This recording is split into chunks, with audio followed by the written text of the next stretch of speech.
ನಮಸ್ಕಾರ ಸ್ನೇಹಿತರೆ, ನಮ್ಮ ತನೂಸ್ ವಾಯ್ಸ್ ಯೂಟ್ಯೂಬ್ ಚಾನಲ್ಗೆ ಸ್ವಾಗತ. ಎಲ್ಲರಿಗೂ ನಮಸ್ಕಾರ. ಮುಖ್ಯವಾಗಿ ಧನಸ್ಸು ರಾಶಿಯವರಿಗೆ ಸಾವಿರಾರು ವಿಡಿಯೋಗಳ ಮಧ್ಯೆ ಸ್ಕ್ರೋಲ್ ಮಾಡ್ತಾ ಇರುವಾಗ ಈ ವಿಡಿಯೋ ನಿಮ್ಮ ಮುಂದೆ ಸುಮ್ಮನೆ ಕಾಕತಾಳೀಯವಾಗಿ ಬಂತು ಅಂತ ಮಾತ್ರ ಅನ್ಕೋಬೇಡಿ. ದೇವರು ನೇರವಾಗಿ ಬಂದು ನಮ್ಮ ಜೊತೆ ಮಾತನಾಡೋಕೆ ಆಗಲ್ಲ. ಅದಕ್ಕೆ ಕಾಲ ನಮಗೇನಾದರೂ ರಹಸ್ಯ ಹೇಳಬೇಕು ಅಂದಾಗ ಅಥವಾ ಅಪಾಯದಿಂದ ಕಾಪಾಡಬೇಕು ಅಂದಾಗ ಇದ್ದದ್ದೇ ಅದ್ಭುತ ಹಾದಿಯನ್ನು ಆರಿಸಿಕೊಳ್ಳುತ್ತೇವೆ.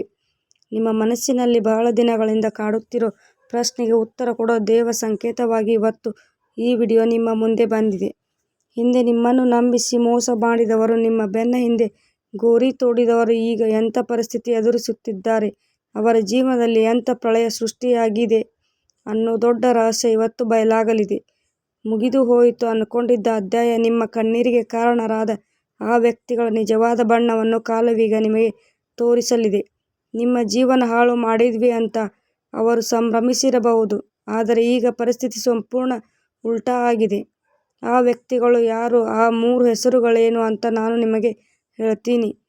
ಆದರೆ ಅದಕ್ಕಿಂತ ಮುಂಚೆ ಈ ಕಾಲಚಕ್ರ ಹೇಗೆ ತಿರುಗಿತು, ಮೋಸ ಮಾಡಿದವರೇ ನಿಮಗಾಗಿ ಯಾಕೆ ಕಾಯುತ್ತಿದ್ದಾರೆ, ಅವರ ನಿದ್ದೆ ಯಾಕೆ ಕೆಟ್ಟಿದೆ ಅನ್ನೋದನ್ನು ನೀವು ಖಂಡಿತ ತಿಳ್ಕೋಬೇಕು. ನಾನು ಹೇಳ್ತಿದ್ದೀನಿ ಕೇಳಿ.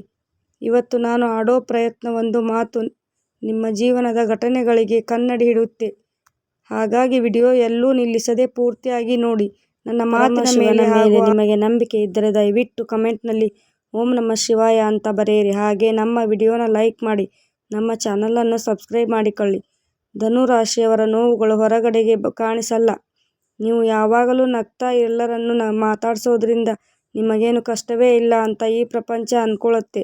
ಆದರೆ ರಾತ್ರಿ ಮಲಗುವ ಮುಂಚೆ ನೀವು ಹರಿಸೋ ಕಣ್ಣೀರು, ನಿಮ್ಮ ಮನಸ್ಸಿನಲ್ಲಿ ಏಳೋ ಬಿರುಗಾಳಿ ನನಗೆ ಮಾತ್ರ ಗೊತ್ತು. ನಿಮ್ಮ ಮನಸ್ಥಿತಿ ಹೇಗಿರುತ್ತೆ ಅಂತ ನನಗೆ ಚೆನ್ನಾಗಿ ಗೊತ್ತು. ನೀವು ಬೇರೆಯವರನ್ನು ಬಹಳ ಬೇಗ ನಂಬಿಡ್ತೀರ. ಯಾರಾದರೂ ಬಂದು 4 ಸಿಹಿ ಮಾತಾಡಿದರೆ ಅಥವಾ ಕಷ್ಟದಲ್ಲಿದ್ದೀವಿ ಅಂತ ಕಣ್ಣೀರು ಹಾಕಿದರೆ ಸಾಕು, ನಿಮ್ಮ ಮನಸ್ಸು ತಕ್ಷಣ ಕರಗಿ ಹೋಗುತ್ತೆ. ಅವರು ಹೇಳುತ್ತಿರೋದು ನಿಜವೋ ಸುಳ್ಳೋ ಅಂತ ಯೋಚಿಸುವಷ್ಟು ತಾಳ್ಮೆಯೂ ನಿಮಗೆ ಇರಲ್ಲ. ಅವರ ಕಣ್ಣೀರು ನೋಡಿದ ತಕ್ಷಣ ನಿಮ್ಮ ಮನಸ್ಸಲ್ಲಿ ಕರುಣೆ ಹುಟ್ಟುತ್ತೆ. ನಿಮ್ಮ ಹತ್ರ ಇದೆಯೋ ಇಲ್ವೋ ನೋಡಿಕೊಳ್ಳದೆ ಅವರ ಅಗತ್ಯಕ್ಕಿಂತ ಹೆಚ್ಚಾಗಿಯೇ ಸಹಾಯ ಮಾಡೋಕೆ ಮುನ್ನುಗ್ಗುತ್ತೀರಾ. ಕೆಲವೊಮ್ಮೆ ನಿಮ್ಮ ಕೆಲಸಗಳನ್ನು ಬಣಕ್ಕಿಟ್ಟು ಬೇರೆಯವರಿಗಾಗಿ ಓಡಾಡುತ್ತೀರಿ. ಸ್ವಂತ ಮನೆಯವರಿಗೆ ಸಮಯ ಕೊಡದೆ ಹೊರಗಿನವರ ಕಷ್ಟ ತೀರಿಸೋಕೆ ನೀವು ಪಟ್ಟ ಶ್ರಮ ಸಣ್ಣದೇನಲ್ಲ. ನಿಮಗೆ ಮನಸ್ಸಲ್ಲೊಂದು ಇಟ್ಟುಕೊಂಡು ಹೊರಗಡೆ ನಾಟಕ ಮಾಡೋಕೆ ಬರಲ್ಲ. ಕೋಪ ಇರಲಿ, ಪ್ರೀತಿ ಇರಲಿ, ಏನೇ ಇದ್ರೂ ನೇರವಾಗಿ ಮುಖದ ಮೇಲೇನೆ ಹೇಳ್ತೀರಾ. ಆದರೆ ನಿಮ್ಮ ಈ ಒಳ್ಳೆಯ ಮನಸ್ಸೇ ನಿಮಗೆ ಎಷ್ಟೋ ಬಾರಿ ಶಾಪವಾಗಿ ಪರಿಣಮಿಸಿದೆ. ಯಾರನ್ನ ಜೀವಕ್ಕಿಂತ ಹೆಚ್ಚಾಗಿ ನಂಬಿ ಸಹಾಯ ಮಾಡಿದ್ರೋ ಕೊನೆವರೆಗೂ ಅವರೇ ನಿಮ್ಮನ್ನ ಬಿಟ್ಟು ಹೋದದ್ದನ್ನ, ನಿಮ್ಮ ಬಗ್ಗೆಯೇ ಕೆಟ್ಟದಾಗಿ ಮಾತಾಡಿದ್ದನ್ನ ನೀವು ಎಷ್ಟೋ ಬಾರಿ ನೋಡಿದ್ದೀರಾ. ಹೌದೋ ಅಲ್ವೋ ಒಮ್ಮೆ ನೀವೇ ಯೋಚಿಸಿ ನೋಡಿ. ನೀವು ಮಾಡಿದ ತ್ಯಾಗಗಳನ್ನು ಮತ್ತು ಅವರು ತಮ್ಮ ಹಕ್ಕು ಅಂದುಕೊಂಡರೆ ಹೊರತು ನಿಮ್ಮ ಒಳ್ಳೆತನವನ್ನು ಎಂದಿಗೂ ಗುರುತಿಸಲೇ ಇಲ್ಲ. ನೀವೇ ಅವರಿಗಾಗಿ ಸಾಲ ಸೂಲ ಮಾಡಿ ಸಹಾಯ ಮಾಡ್ತೀರಾ, ಆದರೆ ಸಮಯ ಬಂದಾಗ ಅವರು ಕೈ ಎತ್ತಿ ಉಲ್ಟಾ ನಿಮ್ಮನ್ನೇ ದೋಷಿಯನ್ನಾಗಿ ಮಾಡಿ ನಿಲ್ಲಿಸುತ್ತಾರೆ. ಇಂಥ ಘಟನೆಗಳು ನಿಮ್ಮ ಜೀವನದಲ್ಲಿ ಎಷ್ಟು ಬಾರಿ ನಡೆದಿವೆ. ಅವುಗಳನ್ನು ನೆನೆಸಿಕೊಂಡು ನೀವು ನಿದ್ದೆ ಇಲ್ಲದ ಎಷ್ಟೋ ರಾತ್ರಿಗಳನ್ನು ಕಳೆದಿದ್ದೀರಾ. ಈ ಕರ್ಮ ಸಿದ್ಧಾಂತ ಹೇಗೆ ಕೆಲಸ ಮಾಡುತ್ತೆ, ಕಾಲ ಹೇಗೆ ತಿರುಗೇಟು ನೀಡುತ್ತೆ ಅನ್ನೋದನ್ನು ನಿಮಗೆ ಅರ್ಥವಾಗೋಕೆ ನಮ್ಮ ಮನೆಗಳಲ್ಲಿ ಸಾಮಾನ್ಯವಾಗಿ ನಡೆಯೋ ಒಂದು ಚಿಕ್ಕ ಉದಾಹರಣೆ ಹೇಳ್ತೀನಿ ಕೇಳಿ. ನಿಮ್ಮ ಬಂಧುಗಳಲ್ಲೂ ಅಥವಾ ಗೆಳೆಯರಲ್ಲೂ ಒಬ್ಬ ವ್ಯಕ್ತಿ ಇದ್ದಿರಬಹುದು. ಅವನಿಗೆ ಏನೂ ಇಲ್ಲದಿದ್ದಾಗ, ಕನಿಷ್ಠ ಊಟಕ್ಕೂ ಕಷ್ಟಪಡುತ್ತಿದ್ದಾಗ ನೀವು ಅವನನ್ನು ಹತ್ತಿರ ಸೇರಿಸಿಕೊಂಡ್ರಿ. ನಿಮ್ಮ ಮನೆಯಲ್ಲಿ ಆಶ್ರಯ ಕೊಟ್ಟು ನಿಮ್ಮ ತಟ್ಟೆಯಲ್ಲಿದ್ದ ಅನ್ನವನ್ನೇ ಹಂಚಿ ತಿಂದ್ರಿ. ಅವನಿಗೆ ಕೆಲಸ ಸಿಗೋಕೆ ಅಥವಾ ಬಿಸ್ನೆಸ್ ಮಾಡೋಕೆ ನಿಮ್ಮಲ್ಲಿದ್ದ ಹಣವನ್ನು ಅವನಿಗೆ ಕೊಟ್ರಿ. ಅಷ್ಟೇ ಯಾಕೆ, ಅದು ಸಾಲ ಇದ್ದಾಗೆ ನೀವೇ ಬೇರೆಯವರ ಹತ್ರ ಸಾಲ ಮಾಡಿ ಸಹಾಯ ಮಾಡಿದ್ರಿ. ಮೆಲ್ಲಗೆ ಆ ವ್ಯಕ್ತಿ ತನ್ನ ಕಾಲ ಮೇಲೆ ತಾನು ನಿಂತುಕೊಂಡ. ಕೈಗೆ ಹಣ ಬರೋಕೆ ಶುರುವಾಯಿತು. ಒಂದು ಹಂತಕ್ಕೆ ಬರ್ತಿದ್ದಂತೆಯೇ ಅವನ ನಿಜವಾದ ಬಣ್ಣ ಬಯಲಾಯಿತು. ಯಾರು ಅವನಿಗೆ ಜೀವ ಕೊಡ್ತಾರೋ ಆ ಧನಸ್ಸು ರಾಶಿಯವರಾದ ನಿಮ್ಮನ್ನೇ ಅವನು ದೂರ ಇಡೋಕೆ ಶುರು ಮಾಡಿದ. ನಿಮ್ಮ ಫೋನ್ ರಿಸೀವ್ ಮಾಡೋದನ್ನೇ ಬಿಟ್ಟ. ನಿಮ್ಮ ಮನೆಯಲ್ಲಿ ಏನೇ ಶುಭ ಕಾರ್ಯ ನಡೆದರೂ ಬರಲಿಲ್ಲ. ಅಷ್ಟೇ ಅಲ್ಲ, 4 ಜನರ ಮಧ್ಯೆ ಕೂತು ನಿಮ್ಮ ಬಗ್ಗೆ ಕೆಟ್ಟದಾಗಿ ಮಾತನಾಡಿದ. ಅವರೇನು ಮಾಡಿದರೂ ನಾನು ನನ್ನ ಸ್ವಂತ ಕಷ್ಟದಿಂದ ಮೇಲಕ್ಕೆ ಬಂದೆ ಅಂತ ನಿಮ್ಮ ಸಹಾಯವನ್ನು ತೀರಾ ಹಗುರವಾಗಿ ಮಾತನಾಡಿಬಿಟ್ಟ. ಆ ಮಾತುಗಳು ನಿಮ್ಮ ಕಿವಿಗೆ ಬಿದ್ದಾಗ ನೀವು ಎಂಥ ನರಕ ಅನುಭವಿಸಿದ್ರಿ, ದೇವರ ಮುಂದೆ ನಿಂತು ಎಷ್ಟು ಕಣ್ಣೀರು ಹಾಕಿದಿರಿ ಅನ್ನೋದು ನಿಮಗೆ ಮಾತ್ರ ಗೊತ್ತು. ದೇವರೇ ಇಷ್ಟೆಲ್ಲ ದ್ರೋಹ ಮಾಡಿದವನು ಅಷ್ಟು ಸಂತೋಷವಾಗಿದ್ದನಲ್ಲ, ನನಗ್ಯಾಕೆ ಈ ಶಿಕ್ಷೆ ಅಂತ ಕೊರಗಿ ಹೋದ್ರಿ. ಆದರೆ ಕತೆ ಶುರುವಾಗಿದ್ದೇ ಇಲ್ಲಿ. ಧನುರಾಶಿಯವರಿಗೆ ಆ ಉದಾಹರಣೆಯಲ್ಲಿ ಮೋಸ ಹೋದ ವ್ಯಕ್ತಿ ನೀವಾಗಿದ್ರೆ ಆ ದ್ರೋಹ ಮಾಡಿದ ವ್ಯಕ್ತಿಯ ಪರಿಸ್ಥಿತಿ ಹೇಗಿದೆ ಗೊತ್ತಾ? ನಿಮ್ಮನ್ನು ಬಿಟ್ಟು ಹೊಸದಾಗಿ ಯಾರನ್ನು ನಂಬಿದೋ, ಯಾರಿಗಾಗಿ ನಿಮ್ಮನ್ನ ಬೇಡ ಅಂದಿದ್ನೋ ಅವರೇ ಈಗ ಅವನಿಗೆ ಸರಿಯಾಗಿ ಚೊಂಬು ಕೊಟ್ಟಿದ್ದಾರೆ. ಅವನ ಬಿಸಿನೆಸ್ ಪಾರ್ಟ್ನರ್ಗಳು ಅವನಿಗೆ ಮೋಸ ಮಾಡಿದ್ದಾರೆ, ಅಥವಾ ಅವನ ಸ್ವಂತ ಕುಟುಂಬದವರೇ ಅವನ ಹಣವೆಲ್ಲ ಕಸಿದುಕೊಂಡು ರಸ್ತೆಗೆ ತಂದು ನಿಲ್ಲಿಸಿದ್ದಾರೆ. ಈಗ ಅವನಿಗೆ ಸಹಾಯ ಮಾಡೋಕೆ ಯಾರೂ ಇಲ್ಲ. ಸುತ್ತಮುತ್ತ ಇರೋರೆಲ್ಲ ಅವನ ಹಣ ನೋಡಿ ಬಂದವರೇ ಹೊರತು ಬೇರೇನೂ ಅಲ್ಲ ಅನ್ನೋದು ಅವನಿಗೆ ಅರ್ಥ ಆಗಿದೆ. ಅಂತಹ ಸಮಯದಲ್ಲಿ ಅವನಿಗೆ ನೆನಪಾಗಿದ್ದೇ ನೀವು ಹಾಕಿದ ಅನ್ನ, ನೀವು ತೋರಿಸಿದ ಪ್ರೀತಿ, ಯಾವುದೇ ಸ್ವಾರ್ಥ ಇಲ್ಲದೆ ನೀವು ಮಾಡಿದ ಸಹಾಯ ಈಗ ಅವನ ಕಣ್ಣ ಮುಂದೆ ಸುಳಿದಾಡುತ್ತಿದೆ. ಅದಕ್ಕೆ ಈಗ ಮುಖ ತೋರಿಸೋಕೆ ಆಗದಿದ್ರೂ ನಾಚಿಕೆ ಬಿಟ್ಟು ಮತ್ತೆ ನಿಮ್ಮ ಮುಂದೆ ಬರೋಕೆ, ನಿಮ್ಮ ಸುತ್ತಮುತ್ತ ಸುತ್ತೋಕೆ ಸಿದ್ಧವಾಗುತ್ತಿದ್ದಾನೆ. ನಿಮ್ಮ ಜೀವನದಲ್ಲಿ ಮುಗಿದು ಹೋಯಿತು ಅಂದುಕೊಂಡಿದ್ದ ಈ ಅಧ್ಯಾಯ ಈಗ ಮತ್ತೆ ತೆರೆದುಕೊಳ್ಳಲಿದೆ. ಇದು ಬರೀ ಉದಾಹರಣೆ ಅಲ್ಲ, ನಿಮ್ಮಲ್ಲಿ ಎಷ್ಟೋ ಜನರ ಜೀವನದಲ್ಲಿ ಅಕ್ಷರಶಃ ನಡೆದಿರೋ ಅಥವಾ ನಡೆಯಲಿರೋ ಕಟು ಸತ್ಯಕರ್ಮ. ಅಂದರೆ ಎಲ್ಲೋ ಆಕಾಶದಿಂದ ಬೀಳೋ ಶಿಕ್ಷೆ ಅಲ್ಲ, ನಾವು ಮಾಡಿದ ಕೆಲಸದ ಫಲವೇ ಮತ್ತೆ ನಮ್ಮನ್ನ ಹುಡುಕಿಕೊಂಡು ಬರೋದು. ಈ ಬದಲಾವಣೆಗಳಿಂದ ಬರೀ ಅವರಿಗಷ್ಟೇ ಅಲ್ಲ, ನಿಮ್ಮ ಜೀವನದಲ್ಲೂ ಎಷ್ಟೋ ಅದ್ಭುತವಾದ ಸಕಾರಾತ್ಮಕ ಬದಲಾವಣೆಗಳು ಆಗಲಿವೆ. ಇಷ್ಟು ದಿನ ಯಾವುದೋ ಕಣ್ಣಿಗೆ ಕಾಣದ ನಿಮ್ಮ ಶಕ್ತಿ ಬೆಳವಣಿಗೆಯನ್ನು ತಡೆಯುತ್ತಿತ್ತು ಅನಿಸ್ತಿತ್ತಲ್ಲ, ಇನ್ಮೇಲೆ ಆ ಎಲ್ಲ ಅಡೆತಡೆಗಳು ದೂರ ಆಗಲಿವೆ. ಉದ್ಯೋಗ ಮಾಡೋ ಧನಸ್ಸು ರಾಶಿಯವರಿಗೆ ಇದೊಂದು ಸುವರ್ಣಾವಕಾಶ. ಆಫೀಸ್ನಲ್ಲಿ ನಿಮ್ಮ ಕಷ್ಟವನ್ನು ಗುರುತಿಸೋರೇ ಇಲ್ಲವಲ್ಲ ಅಂತ ನೀವು ಇಷ್ಟು ದಿನ ಕೊರಗುತ್ತಾ ಇರಬಹುದು. ಆದರೆ ಇನ್ಮೇಲೆ ನಿಮ್ಮ ಪ್ರತಿಭೆಗೆ ತಕ್ಕ ಫಲ ಸಿಗಲಿದೆ. ನಿಮ್ಮಲ್ಲಿ ಕೆಲವರಿಗೆ ಪ್ರಮೋಷನ್ ಸಿಗಬಹುದು, ಅಥವಾ ಬಹಳ ದಿನಗಳಿಂದ ಕಾಯುತ್ತಿದ್ದ ಟ್ರಾನ್ಸ್ಫರ್ ಆಗಬಹುದು. ಒಂದು ವೇಳೆ ಮಾಡ್ತಿರೋ ಕೆಲಸ ತೃಪ್ತಿ ನೀಡಿಲ್ಲ ಅಂದ್ರೆ ಅಂದುಕೊಳ್ಳದ ರೀತಿಯಲ್ಲಿ ಬೇರೊಂದು ಒಳ್ಳೆ ಕಂಪನಿಯಿಂದ ನಿಮಗೆ ಕರೆ ಬರಬಹುದು. ಇನ್ನು ಬಿಸಿನೆಸ್ ಮಾಡೋರಿಗೆ ಇಷ್ಟು ದಿನ ಇದ್ದ ಮಂದಗತಿ ದೂರ ಆಗಲಿದೆ. ಹಳೆ ಬಾಕಿ ಹಣ ಕೈಬಿಟ್ಟು ಹೋಯಿತು ಅಂದುಕೊಂಡಿದ್ದ ದುಡ್ಡು ಮತ್ತೆ ನಿಮ್ಮ ಕೈ ಸೇರುವ ಲಕ್ಷಣಗಳು ಸ್ಪಷ್ಟವಾಗಿವೆ. ಹೊಸ ಕಷ್ಟಕರ್ಮಗಳು ನಿಮಗೆ ಪರಿಚಯ ಆಗ್ತಾರೆ. ನಿಮ್ಮ ವ್ಯಾಪಾರ ಮತ್ತೆ ಚೇತರಿಸಿಕೊಳ್ಳುತ್ತದೆ. ಆರ್ಥಿಕವಾಗಿ ಮಾತ್ರವಲ್ಲದೆ ನಿಮ್ಮ ಕೌಟುಂಬಿಕ ಜೀವನದಲ್ಲಿಯೂ ಶಾಂತಿ ನೆಮ್ಮದಿ ನೆಲೆಸಲಿದೆ. ಗಂಡ ಹೆಂಡತಿ ಮಧ್ಯೆ ಮೂರನೇ ವ್ಯಕ್ತಿಯಿಂದ ಏನಾದರೂ ಗೊಂದಲ ಉಂಟಾಗಿದ್ರೆ ಆ ವ್ಯಕ್ತಿಯ ನಿಜವಾದ ಬಣ್ಣ ಬಯಲಾಗಿ ನಿಮ್ಮಿಬ್ಬರ ಮಧ್ಯೆ ಮತ್ತೆ ಪ್ರೀತಿ ಚಿಗುರೊಡೆಯುತ್ತದೆ. ಅತ್ತೆ ಸೊಸೆ ಅಥವಾ ಅಣ್ಣ ತಮ್ಮಂದಿರ ಮಧ್ಯೆ ಇದ್ದ ಮುನಿಸು ಮೆಲ್ಲಗೆ ಕಡಿಮೆಯಾಗಿ ಒಬ್ಬರನ್ನೊಬ್ಬರು ಅರ್ಥ ಮಾಡಿಕೊಳ್ಳುವ ವಾತಾವರಣ ಸೃಷ್ಟಿಯಾಗುತ್ತದೆ. ಇನ್ನು ಮದುವೆಯಾಗಿ ಕಾಯುತ್ತಿರೋ ಧನಸ್ಸು ರಾಶಿಯವರಿಗೆ ಒಳ್ಳೆಯ ಸಂಬಂಧ ಕೂಡಿ ಬರುವ ಎಲ್ಲ ಸಾಧ್ಯತೆಗಳು ಇವೆ. ಪ್ರೀತಿ ವಿಚಾರದಲ್ಲಿ ಇರೋವರಿಗೆ ಇಷ್ಟು ದಿನ ಇದ್ದ ಗೊಂದಲಗಳಲ್ಲಿ ದೂರ ಆಗಿ ನಿಮ್ಮ ಬಂಧ ಇನ್ನೊಂದು ಹಂತಕ್ಕೆ ತಲುಪುತ್ತದೆ. ಇವೆಲ್ಲ ಒಂದೇ ರಾತ್ರಿಯಲ್ಲಿ ನಡೆದು ಹೋಗೋ ಪವಾಡಗಳಲ್ಲಿದ್ದರೂ ನೀವು ಅಂದುಕೊಂಡ ಹಾದಿಯಲ್ಲೇ ನಿಮ್ಮ ಜೀವನ ಸಾಗೋಕೆ ಶುರುವಾಗುತ್ತದೆ. ಆ ಪರಮಶಿವನ ದಯೆಯಿಂದ ನಿಮ್ಮ ಮನೆಯಲ್ಲಿ ಮತ್ತೆ ಲಕ್ಷ್ಮೀ ಕಟಾಕ್ಷ ಸಂತೋಷ ತಾಂಡವಾಡಲಿದೆ. ಆದರೆ ಇಷ್ಟೆಲ್ಲ ಒಳ್ಳೆಯದಾಗುತ್ತಿರುವ ಸಮಯದಲ್ಲಿ ನೀವು ಅತ್ಯಂತ ಎಚ್ಚರಿಕೆಯಿಂದ ಇರೋದು ಬಹಳ ಅಗತ್ಯ. ಯಾಕಂದ್ರೆ ಬೆಳಕು ಬರೋ ಹೊತ್ತಿಗೆ ಕ್ರಿಮಿ ಕೀಟಗಳು ಮನೆ ಕಡೆ ಆಕರ್ಷಿತವಾಗುತ್ತಲ್ಲ. ಹಾಗೆ ನಾನು ಮುಂಚೆ ಹೇಳಿದ ಉದಾಹರಣೆಯಂತೆ ಹಿಂದೆ ನಿಮಗೆ ಮೋಸ ಮಾಡಿದವರು ಈಗ ಮತ್ತೆ ನಿಮ್ಮ ಜೀವನಕ್ಕೆ ಬರೋಕೆ ಯತ್ನಿಸುತ್ತಾರೆ ಅಂತ ಹೇಳಿದ್ನಲ್ಲ. ಅದಕ್ಕೆ ಕಾರಣ ಅವರೇನು ಬದಲಾಗಿದ್ದಾರೆ ಅಂತ ಅಲ್ಲ, ಅವರಿಗೆ ಬೇರೆ ದಿಕ್ಕಿಲ್ಲದೆ ನೀವೇ ಅವರಿಗೆ ಸುಲಭ ಟಾರ್ಗೆಟ್ ಆಗಿರೋದಕ್ಕೆ ಬರ್ತಿದ್ದಾರೆ. ಅವರು ಒಂದು ಫೋನ್ ಕಾಲ್ ಅಥವಾ ಮೆಸೇಜ್ ಮೂಲಕ ಬರಬಹುದು, ಇಲ್ಲವೇ ಕಾಮನ್ ಫ್ರೆಂಡ್ಸ್ ಕಳಿಸಿ ಅಯ್ಯೋ ಅವರು ಬದಲಾಗಿದ್ದಾರೆ, ನಿನ್ನ ಬಗ್ಗೆ ಬಹಳ ಕೊರಗುತ್ತಾ ಇದ್ದಾರೆ ಅಂತ ಹೇಳಿಸಬಹುದು. ದಿಢೀರನೆ ನಿಮ್ಮ ಬರ್ತ್ಡೇ ಅಥವಾ ವೆಡ್ಡಿಂಗ್ ಆನಿವರ್ಸರಿ ಕಂಗ್ರಾಚ್ಯುಲೇಷನ್ಸ್ ಮೆಸೇಜ್ ಕಳಿಸಿ ಮತ್ತೆ ಮಾತುಕತೆ ಶುರು ಮಾಡಬಹುದು. ಆದರೆ ನೀವು ಇಲ್ಲೇ ತುಂಬಾ ಗಟ್ಟಿಯಾಗಿರಬೇಕು. ಅವರು ಮೊಸಳೆ ಕಣ್ಣೀರಿಗೆ ಕರಗಬೇಡಿ. ಅವರು ಹೇಳೋ ಮಾಯಿದ ಮಾತುಗಳಿಗೆ ಮರುಳಾಗಿ ಹಿಂದೆ ಅವರು ನೀಡಿದ ಗಾಯಗಳನ್ನು ಮರೆಯಬೇಡಿ. ಅವರಿಗೆ ಇನ್ನೊಂದು ಅವಕಾಶ ಕೊಡಬೇಕು ಬೇಡವೋ ಅನ್ನೋದನ್ನು ನಿಮ್ಮ ಕೈಯಲ್ಲೇ ಇದೆ. ಆದರೆ ಮತ್ತೆ ನಿಮ್ಮ ಜೀವನವನ್ನು ನಿಯಂತ್ರಿಸುವ ಅಧಿಕಾರ ಮಾತ್ರ ಅವರಿಗೆ ಕೊಡಬೇಡಿ. ಅವರ ಹತ್ತಿರ ಮಾತನಾಡಿದರೂ ಒಂದು ಗೆರೆ ಎಳೆಕೊಂಡಷ್ಟೇ ಮಾತನಾಡಿ. ತಮ್ಮ ಅಗತ್ಯಕ್ಕಾಗಿ ಮತ್ತೆ ನಿಮ್ಮನ್ನ ಬಳಸಿಕೊಳ್ಳದಂತೆ ನೋಡಿಕೊಳ್ಳುವ ಜವಾಬ್ದಾರಿ ನಿಮ್ಮದೇ. ಈ ಬಾರಿ ನೀವೇನು ನಿರ್ಧಾರ ತೆಗೆದುಕೊಂಡರೋ ಅದು ನಿಮ್ಮ ಭವಿಷ್ಯವನ್ನು ದೃಷ್ಟಿಯಲ್ಲಿ ಇಟ್ಟುಕೊಂಡು ನಿಮ್ಮ ಸ್ವಾಭಿಮಾನವನ್ನು ಕಾಯ್ದುಕೊಳ್ಳುವಂತೆ ಇರಬೇಕು. ಯಾಕೆಂದರೆ ಧನಸ್ಸು ರಾಶಿಯವರು ಒಮ್ಮೆ ಏಟು ತಿಂದರೆ ಚೇತರಿಸಿಕೊಳ್ಳೋಕೆ ತುಂಬಾ ಸಮಯ ತಗೊಳ್ಳುತ್ತೆ. ಆ ಮಾನಸಿಕ ನರಕವನ್ನು ನೀವು ಮತ್ತೆ ಅನುಭವಿಸಬಾರದು ಅನ್ನೋದೇ ನನ್ನ ಕಾಳಜಿ.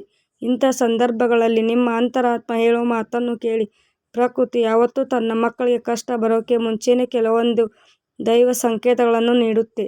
ನೀವು ಸ್ವಲ್ಪ ಗಮನಿಸಿದರೆ ಈ ವಿಷಯಗಳು ನಿಮಗೆ ಅರ್ಥ ಆಗುತ್ತವೆ. ಈ ಮಧ್ಯೆ ಪದೇ ಪದೇ ಯಾವುದೋ ದೇವಸ್ಥಾನಕ್ಕೆ ಹೋಗಬೇಕು ಅಂತ ನಿಮಗೆ ಬಲವಾಗಿ ಅನಿಸುತ್ತಿರಬಹುದು. ಅಥವಾ ರಸ್ತೆಯಲ್ಲಿ ಹೋಗುವಾಗ ಎಲ್ಲೋ ದೂರದ ದೇವಾಲಯದಿಂದ ಗಂಟೆಯ ಸದ್ದು ಕೇಳಿಸೋದು, ಕನಸಲ್ಲಿ ಹಳೆ ದೇವಸ್ಥಾನ ಕಾಣಿಸೋದು ನಡೆದಿರಬಹುದು. ಅಂದುಕೊಳ್ಳದೆ ಹಳೆ ಡೈರಿ ತೆಗೆದಾಗ ಅಥವಾ ಪುಸ್ತಕ ತೆಗೆದಾಗ ಅದರಲ್ಲಿ ನವಿಲುಗರಿ ಸಿಗೋದು, ಅಥವಾ ದಿನ ಹೋಗೋ ದಾರಿಯಲ್ಲಿ ಯಾವುದೋ ಒಂದು ನಿರ್ದಿಷ್ಟ ಹೂವು ಪದೇ ಪದೇ ಕಣ್ಣಿಗೆ ಬೀಳೋದು, ಇವೆಲ್ಲ ಈ ಬ್ರಹ್ಮಾಂಡ ನಿಮಗೆ ಕೊಡುತ್ತಿರೋ ಸಂಕೇತಗಳು.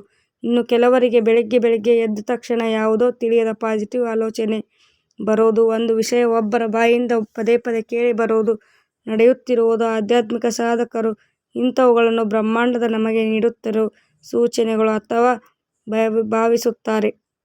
ಈ ಸಂಕೇತಗಳು ನಿಮ್ಮನ್ನು ಹೆದರಿಸುವುದಕ್ಕಲ್ಲ. ನೀವು ಸ್ವಲ್ಪ ಸಮಯ ತಗೊಂಡು ನಿಮ್ಮ ಜೀವನ, ನಿಮ್ಮ ನಿರ್ಧಾರಗಳ ಬಗ್ಗೆ ಆತ್ಮಾವಲೋಕನ ಮಾಡಿಕೊಳ್ಳಬೇಕು ಅಂತ ಎಚ್ಚರಿಸೋಕೆ ಬರ್ತಿರೋ ಸೂಚನೆಗಳು. ಇವುಗಳನ್ನು ಪಾಸಿಟಿವ್ ಆಗಿ ತೆಗೆದುಕೊಳ್ಳಿ. ಓಡಾಟದ ಈ ಜೀವನದಲ್ಲಿ ಸ್ವಲ್ಪ ನಿಂತು ನಿಮ್ಮ ಒಳಗಿನ ಧ್ವನಿಯನ್ನು ಕೇಳಿಸಿಕೊಳ್ಳಿ.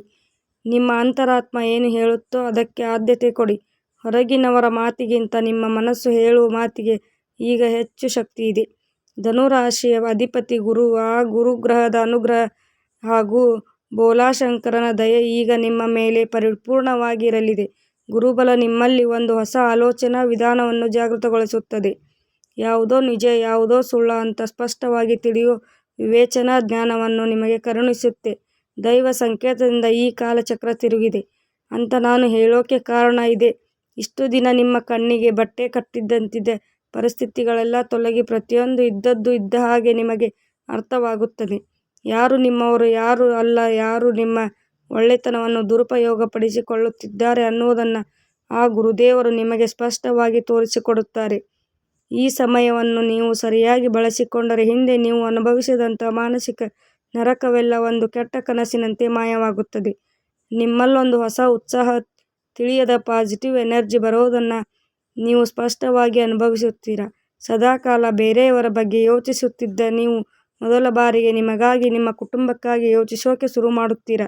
ಇದೇ ನಿಮ್ಮ ಬೆಳವಣಿಗೆಯ ಮೊದಲ ಹೆಜ್ಜೆ ಆಗುತ್ತೆ. ಇಷ್ಟೆಲ್ಲ ಆಗಿದ್ರೂ ನಿಮ್ಮ ಮನಸ್ಸಿನ ಮೂಲೆಯಲ್ಲಿ ಒಂದು ಚಿಕ್ಕ ಭಯ ಇರೋದು ಸಹಜ. ಆ ಅಪಾಯಕಾರಿ ವ್ಯಕ್ತಿಗಳನ್ನು ಗುರುತಿಸೋದು ಹೇಗೆ ಅನ್ನೋ ಆತಂಕ ನಿಮಗೆ ಇರಬಹುದು. ಅವರು ಮತ್ತೆ ಯಾವ ರೂಪದಲ್ಲಿ ನನ್ನ ಜೀವನಕ್ಕೆ ಬರ್ತಾರೋ, ಮತ್ತೆ ನನ್ನನ್ನು ಹೇಗೆ ನೋಯಿಸುತ್ತಾರೋ ಅಂತ ನೀವು ಯೋಚಿಸುತ್ತಿರಬಹುದು. ನಿಮ್ಮ ಮನಸ್ಸಿನಲ್ಲಿರೋ ಆ ಆತಂಕವನ್ನು ದೂರ ಮಾಡೋಕೆ ನಾನು ಈ ಪ್ರಮುಖ ವಿಷಯವನ್ನು ನಿಮ್ಮ ಮುಂದೆ ಇಡ್ತಿದ್ದೀನಿ.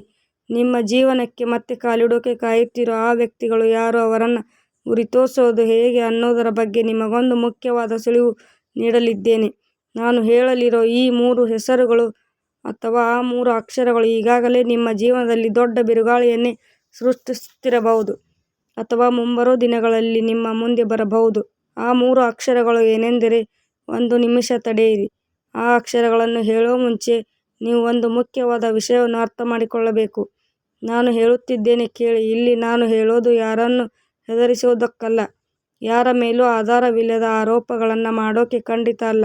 ಜ್ಯೋತಿಷ್ಯ ವಿಜ್ಞಾನದ ಸಾಂಪ್ರದಾಯಿಕ ನಂಬಿಕೆಗಳ ಪ್ರಕಾರ ಕೆಲವು ಹೆಸರುಗಳ ಮೊದಲ ಅಕ್ಷರಗಳ ಮೇಲೆ ನಾವು ವಿಶೇಷವಾಗಿ ಗಮನ ಹರಿಸಬೇಕಾಗುತ್ತದೆ.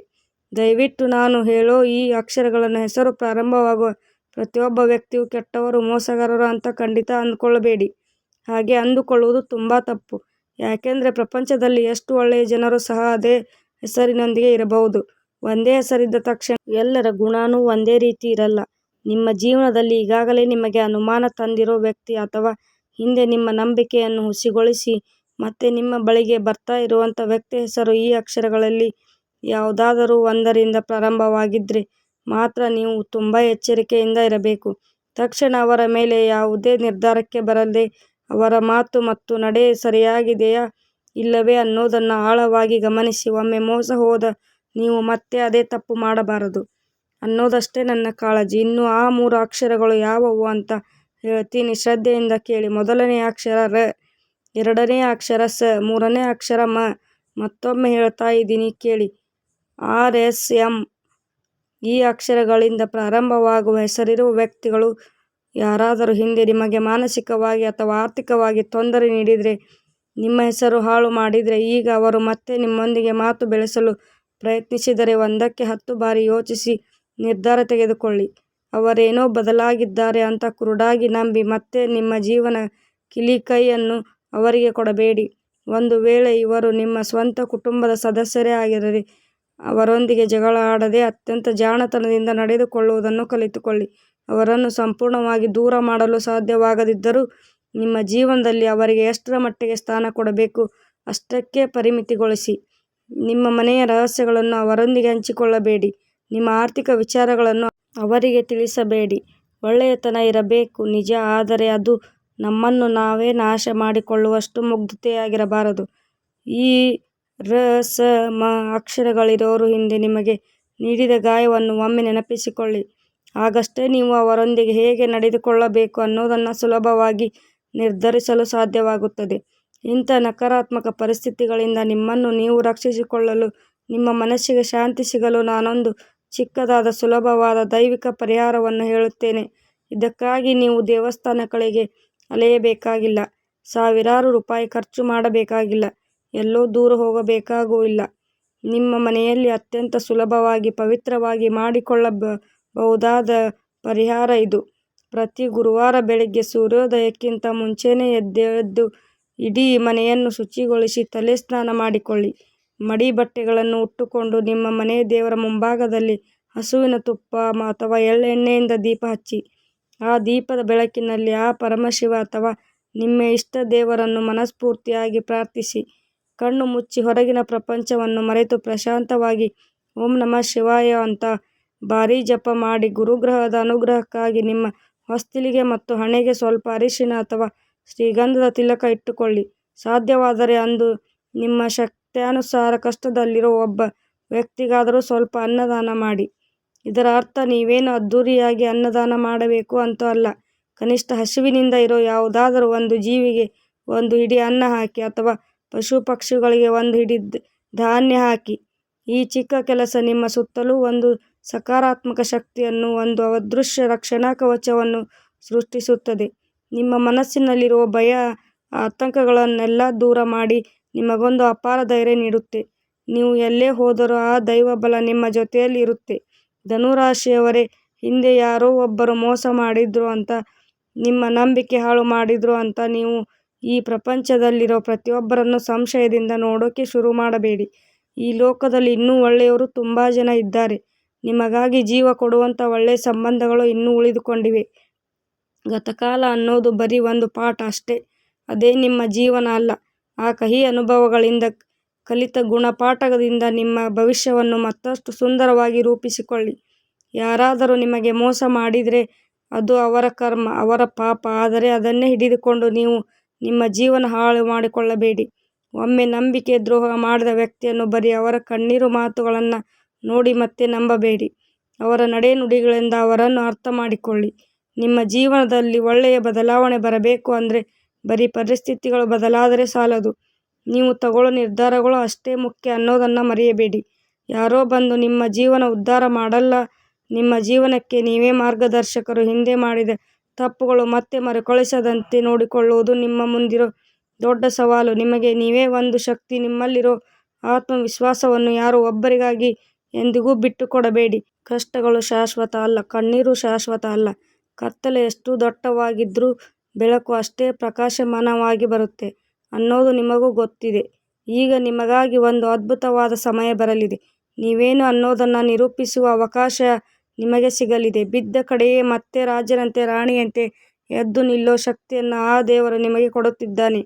ಈ ಅವಕಾಶವನ್ನು 2 ಕೈಗಳಿಂದ ಅಪ್ಪಿಕೊಳ್ಳಿ. ನಿಮ್ಮ ಕೆಲಸವನ್ನು ನೀವು ಪ್ರಾಮಾಣಿಕವಾಗಿ ಮಾಡಿಕೊಂಡು ಹೋಗಿ. ನೀವು ಮಾಡೋ ಧರ್ಮವೇ ನಿಮಗೆ ಶ್ರೀರಾಮ ರಕ್ಷೆಯಾಗಿ ನಿಲ್ಲುತ್ತೆ. ನಿಮಗೆ ಆಗಬೇಕಾದ ನ್ಯಾಯ ಖಂಡಿತ ಸಿಕ್ಕೇ ಸಿಗುತ್ತೆ. ಇದು ದೈವ ಶಾಸನ. ನಿಮ್ಮ ಮೇಲೆ ಕೂರಿಸಿದವರೇ ನಿಮ್ಮ ದೊಡ್ಡತನವನ್ನು ಒಪ್ಪಿಕೊಳ್ಳುವ ದಿನ ಹತ್ತಿರದಲ್ಲೇ ಇದೆ.